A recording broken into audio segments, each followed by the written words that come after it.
Quiet on the set. Here we go.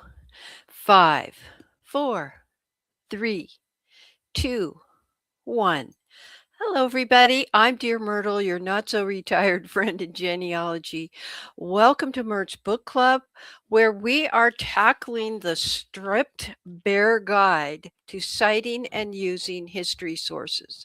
This is a book by Elizabeth Shown Mills. It has about 142 pages. You can see I've used my sticky notes.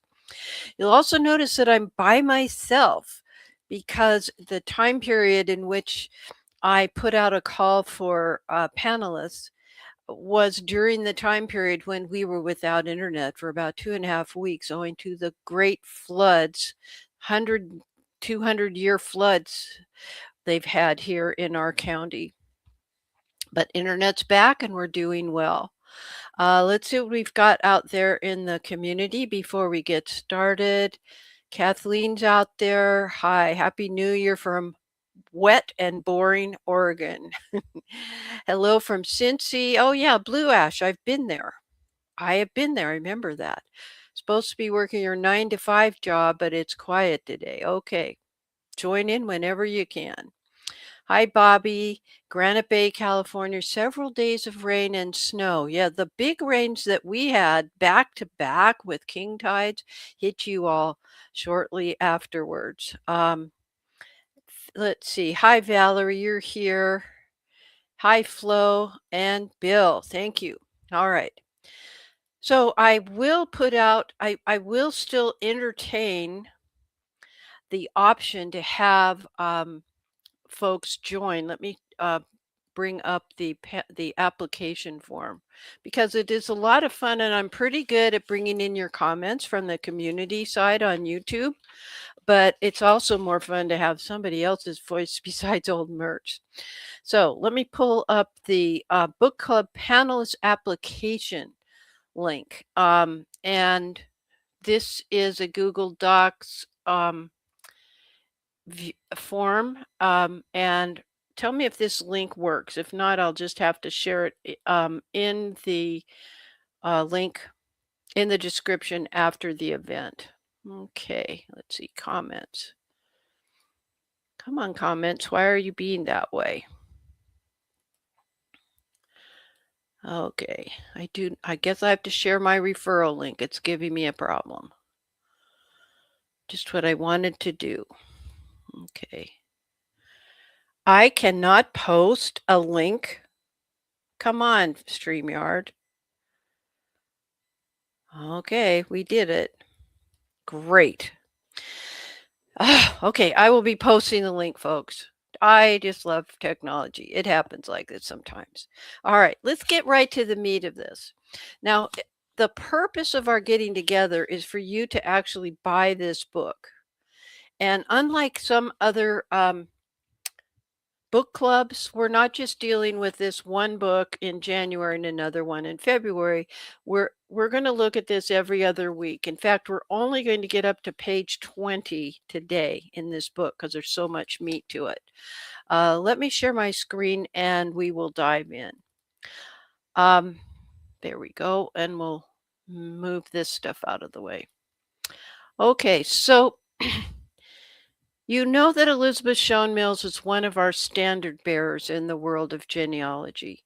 And she spent her entire career, her background is as a historian turned genealogist.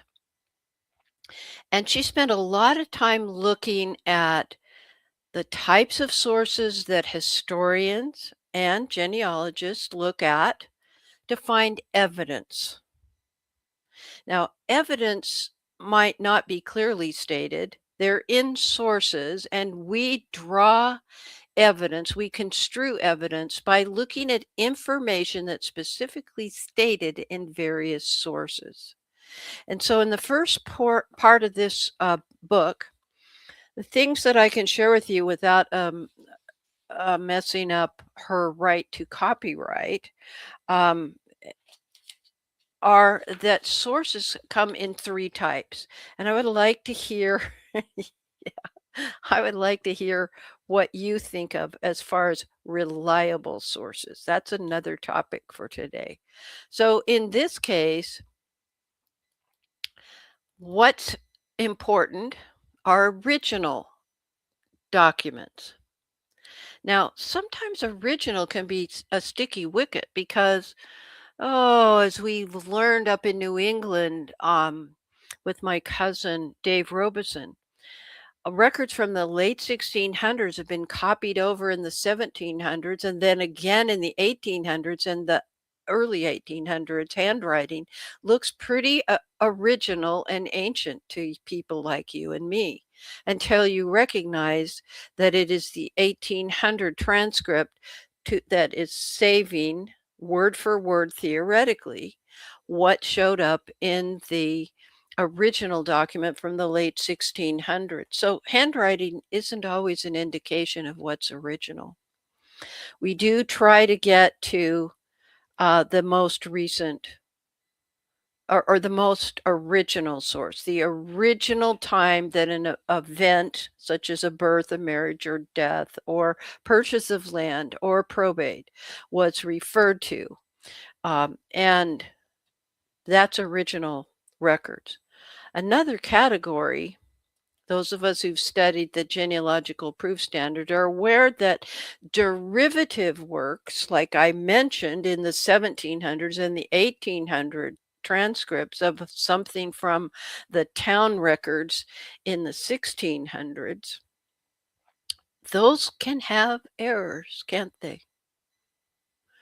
Because of human error, because of the handwriting analysis. Maybe things are misspelled, um, misinterpreted. They skipped a line.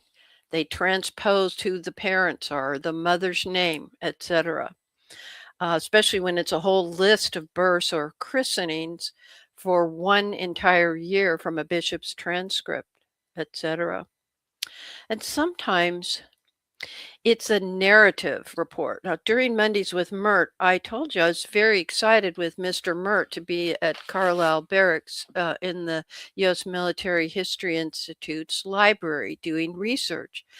Mr. Myrt's ancestor in the 31st Iowa did not leave a journal, did not leave a letter. He could have written letters home for all we know, but they are not extant at this point. So, but a narrative is someone telling what they knew about something, about an event. So if I were to have attended the baptism in our church, you baptize the children when they're 8 years old, considered an age of accountability. If I were to wax emotional, which I want to do, about the baptism of my grandson, Tannen, um, I'd have a picture of it, and then I might write up my reaction to it.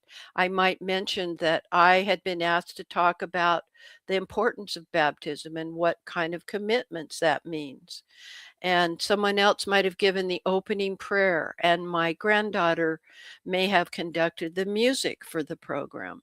And so that would be my narrative or paragraph format history of what happened at my grandson's baptism. And those kind of things are what give us great clues that might lead to an original document. Now, when I was preparing for this part of the book review, of course, I have my sticky notes here. All of these words, like original, derivative, and narrative, remind me very much of Elizabeth Schoen Mill's quick lesson number 17, in which she describes, let me pull it up, her evidence analysis process map, where she talks about sources, original, derivative, and authored works, at the narrative, whereas I would have been the author of the write-up about my grandson's baptism. Let me, if I can possibly share the link. Geez, I just don't understand. There we go. All right. there is the link. All right, let me get just the link to it so you can pull it up.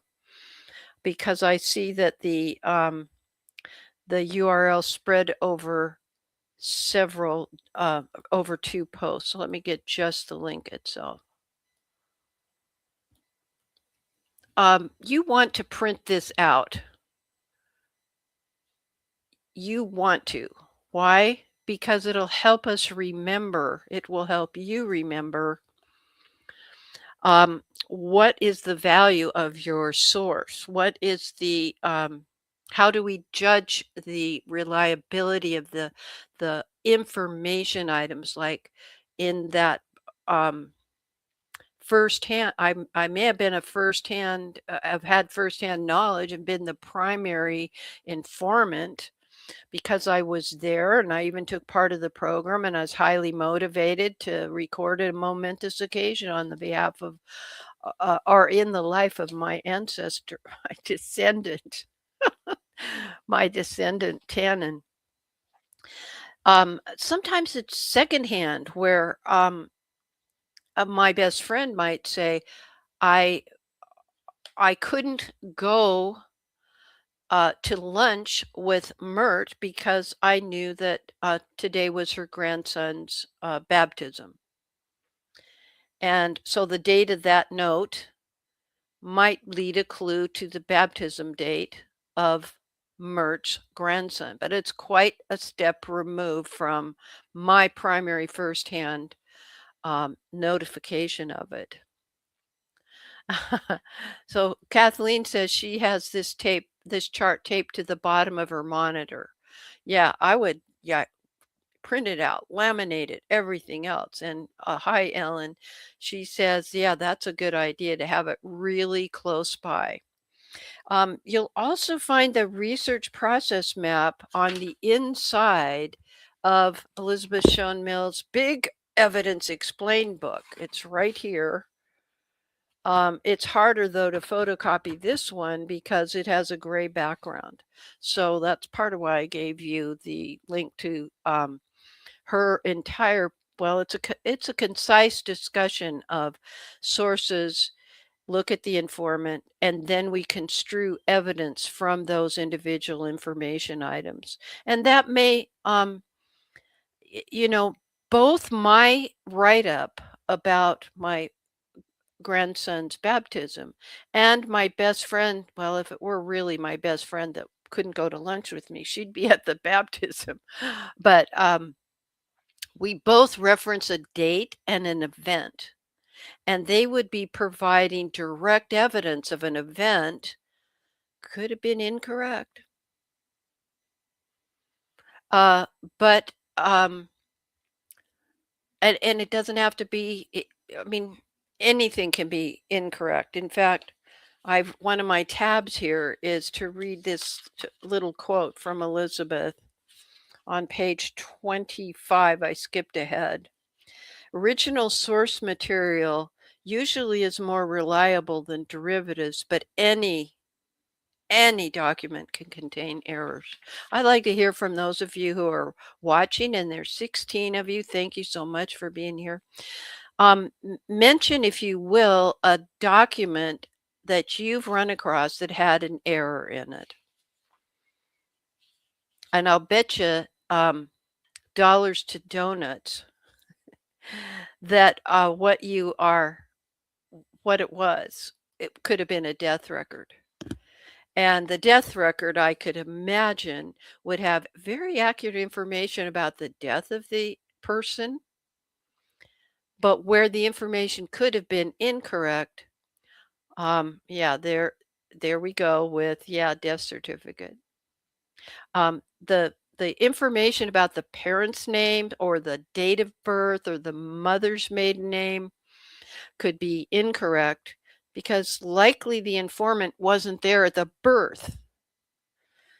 Yeah.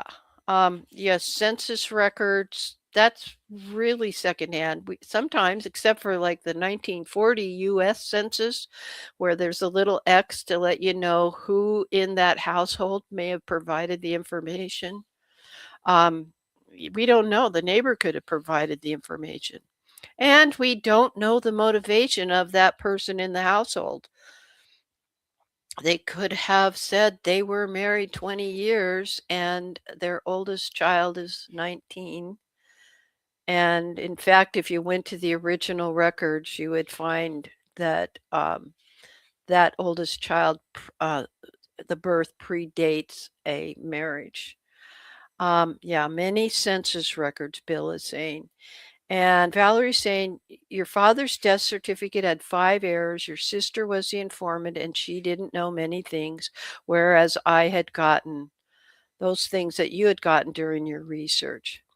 Birth dates incorrect on marriage applications, lying about the age in order to get married. Yes. So you see the motivation of the informant. The informant on that marriage application is the bride or the groom that could have lied about their age in order to get married. All right, let's see what we've got here. And my uncle was the informant on his mother's death certificate. He got the birth name wrong of her mother. And it was strange since he lived with his grandmother growing up. But in all, in defense of your uncle, he wasn't there to know the actual birth name. He did not see the original birth certificate. His information was indirect by his mother having told, or his grandmother having told. Yeah. These are the very things that genealogists wrestle with.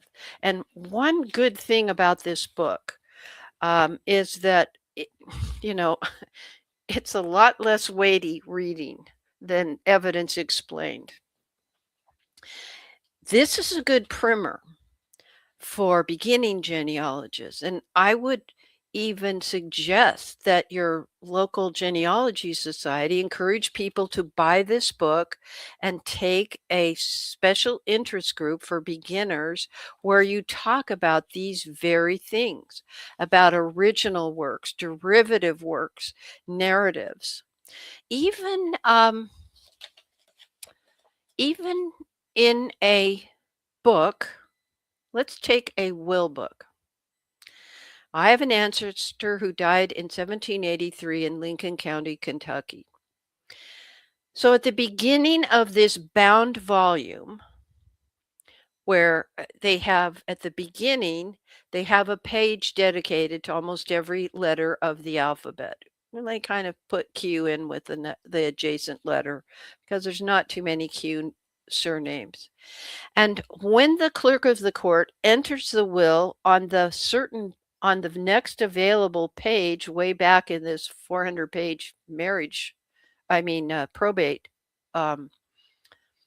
will book, rather. I'm trying to get my name straight here. That's different from probate packets. He notes that he entered it on page 46. Okay. He makes a little notation. They didn't have sticky notes in 1783, right? So then he goes to the front part, and my ancestor's name was Froman. So he got through the pages to the letter F, and the next available line on the F page for surnames that begin with the letter F, he would then enter then Froman, comma, Paul, and then 43. Let's hope he put 43. This is why you want to read the whole entire will book.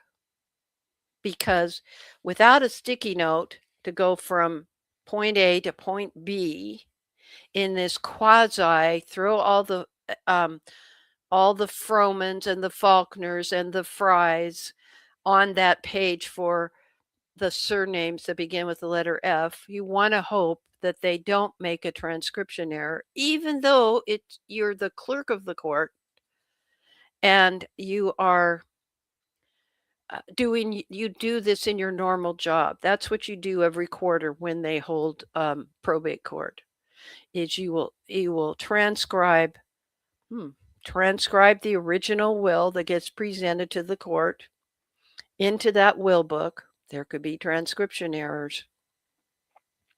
In fact, let me explain that one. The original will of Paul Froman, what shows up in the will book has every single child with a first and a middle name, except for one of the sons. And it was a matter of the microfilm, and you had to zoom in and out really closely and change from the black letters on white background to the reverse. Remember when you could do that with microfilm? And there was not a fleck in the paper itself because it was old, but an actual comma between these two names that when I first read the will, thought it was, we had Mary Jane and Alice Marie and this and that. And the same thing with the sons. But these two sons, whose names were next to each other, were not one person. And I had misread it until I zoomed in.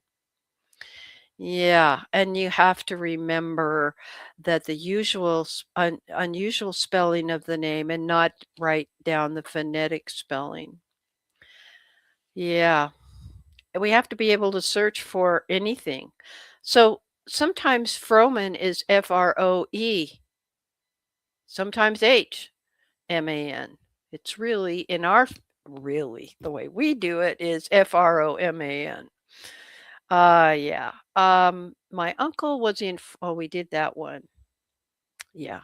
Okay. Yeah, I love this feedback that you guys are giving.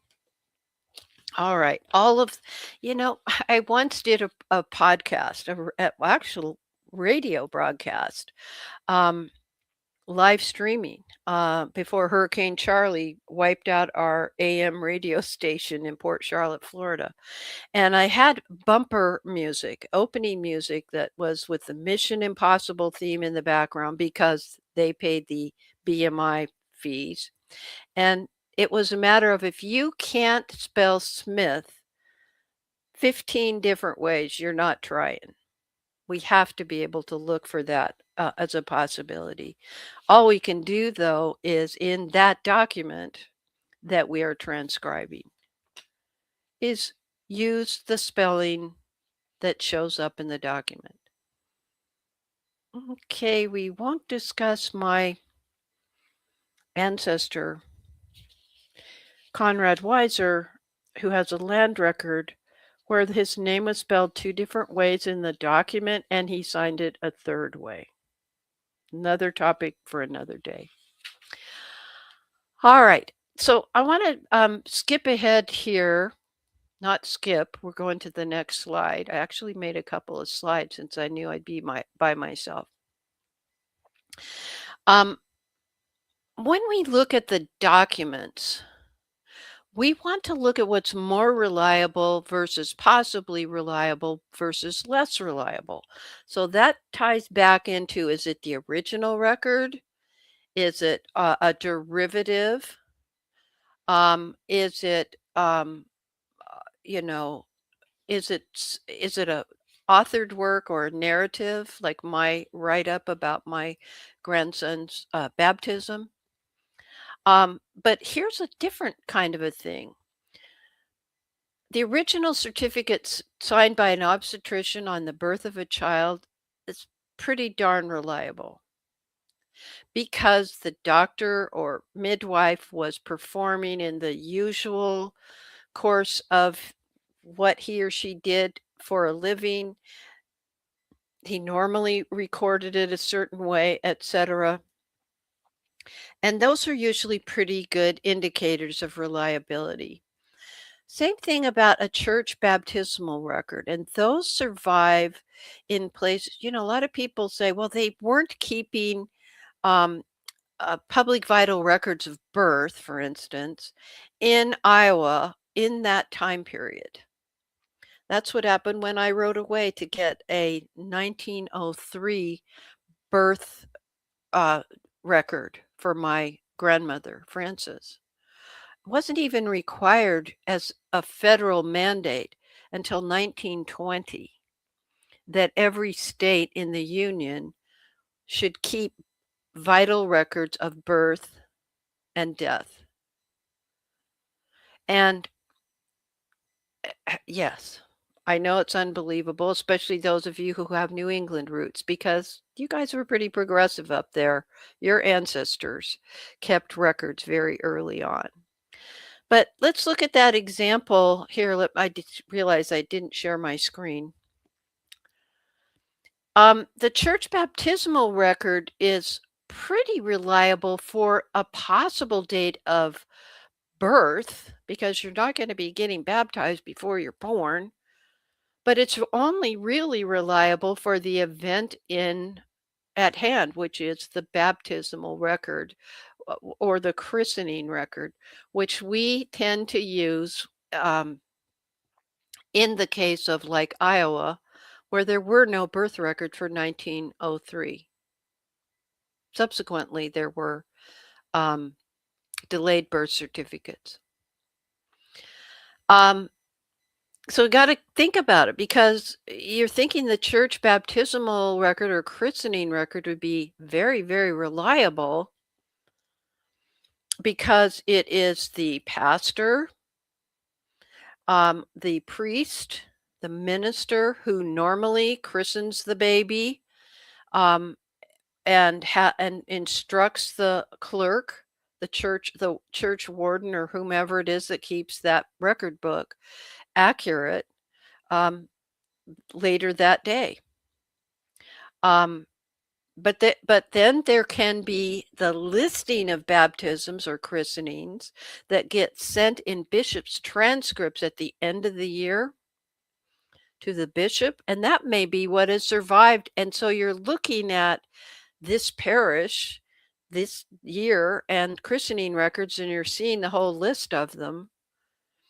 And that's a copy from the original tiny parish record. Could be transcription errors.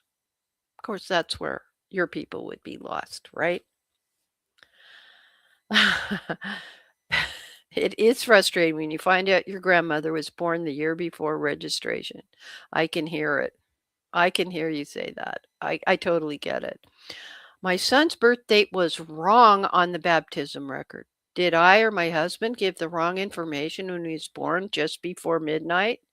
Yeah, that's a tricky, sticky wicket, isn't it? We don't know.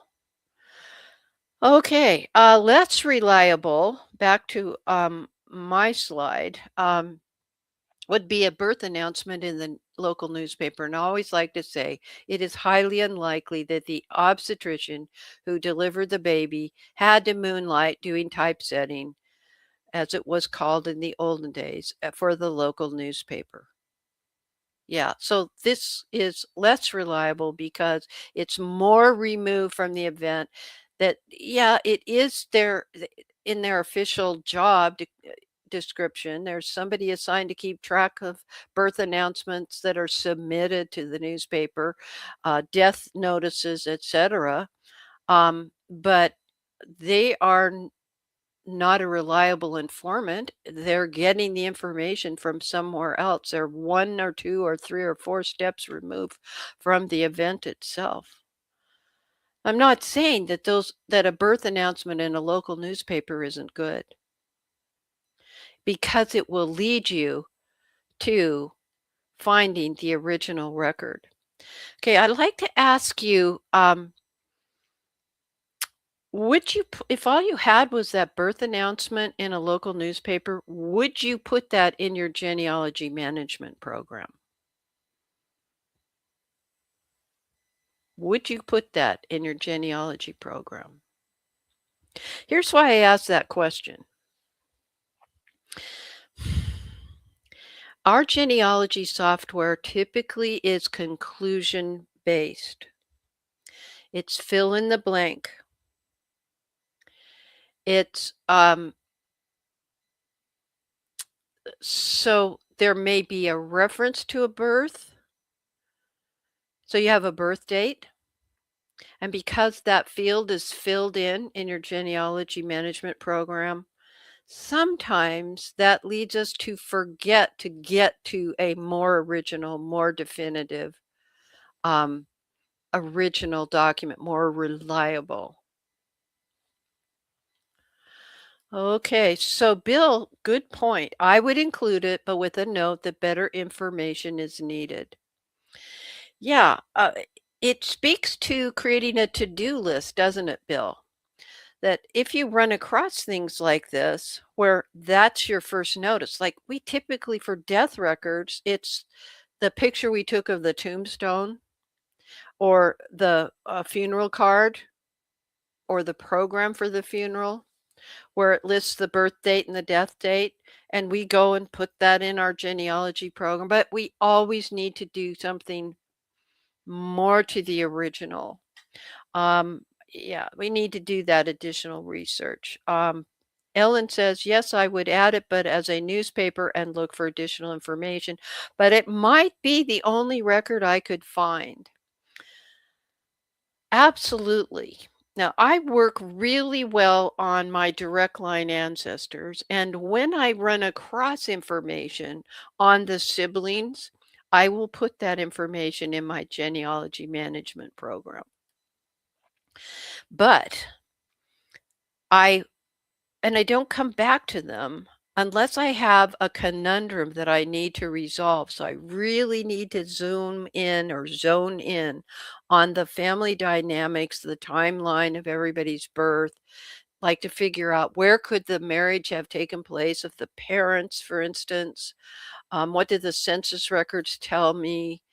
Um, because we want to find the right locality for those more detailed, more reliable original documents. And I don't do that on every single collateral line person unless I have a conundrum to resolve. Flo is saying yes, but with comments that more research is needed. And hi, Betty Lou. You fill in the date as the date of the newspaper reference. Okay, I want to think about that. Because I don't do that. I put the date that they say the person was born, like Thursday last. I will literally go look up what the date of the newspaper was and find out what the date on Thursday before was. And the reason I do that is because databases put things in chronological order based on those event dates.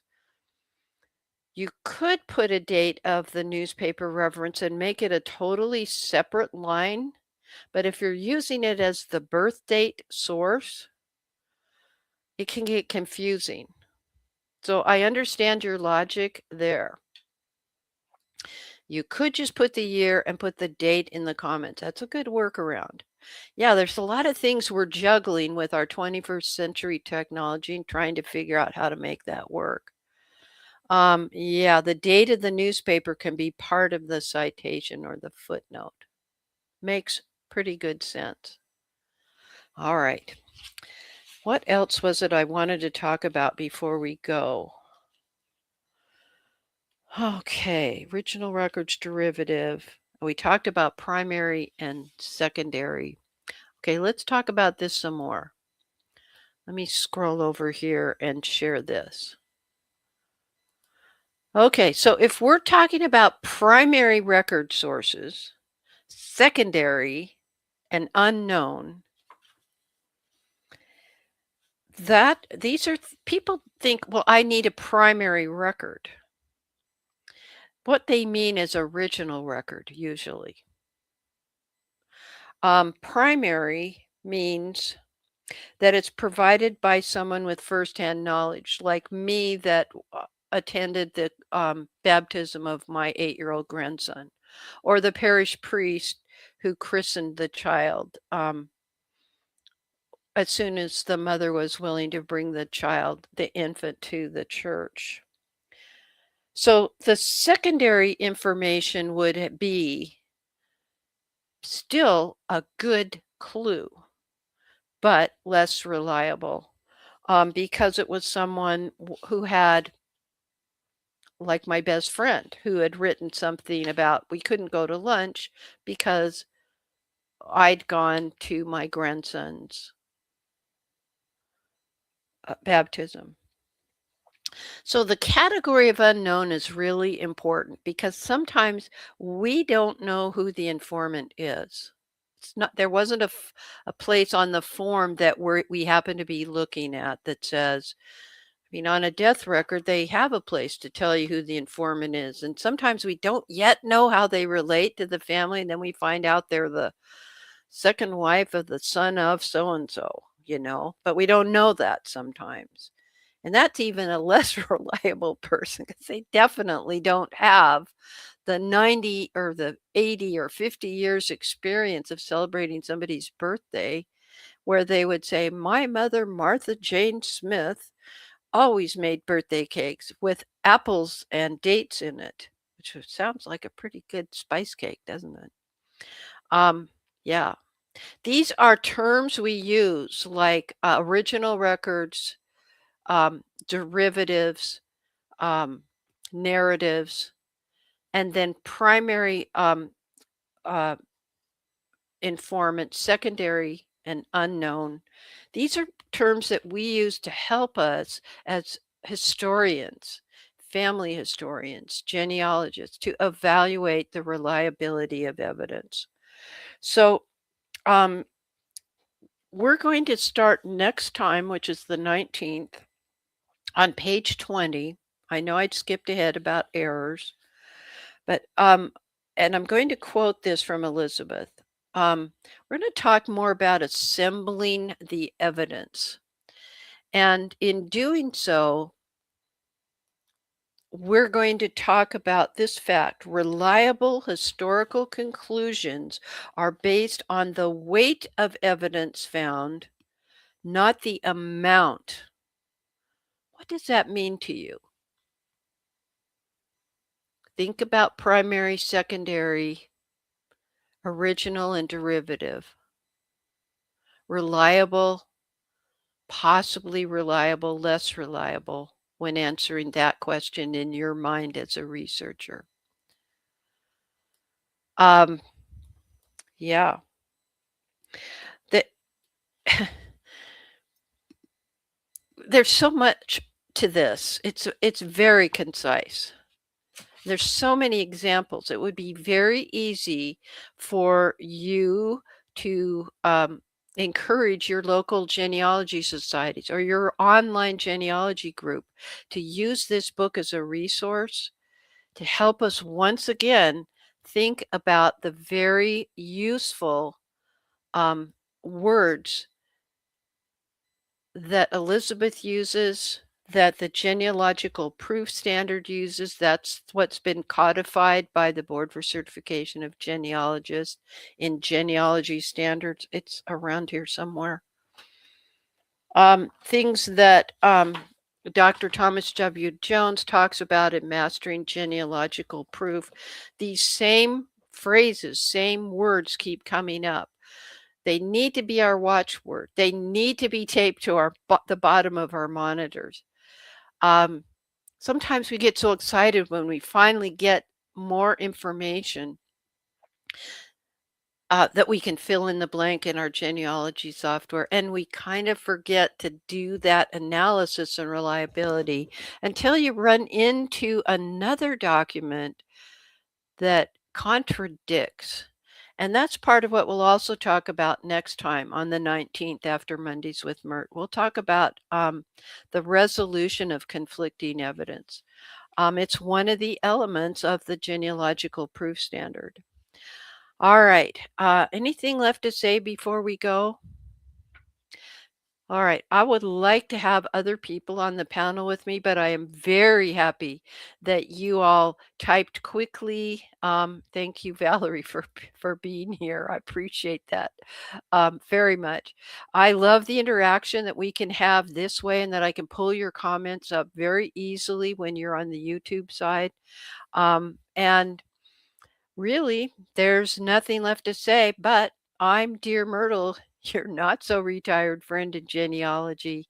Happy family tree climbing, everybody. That's a wrap.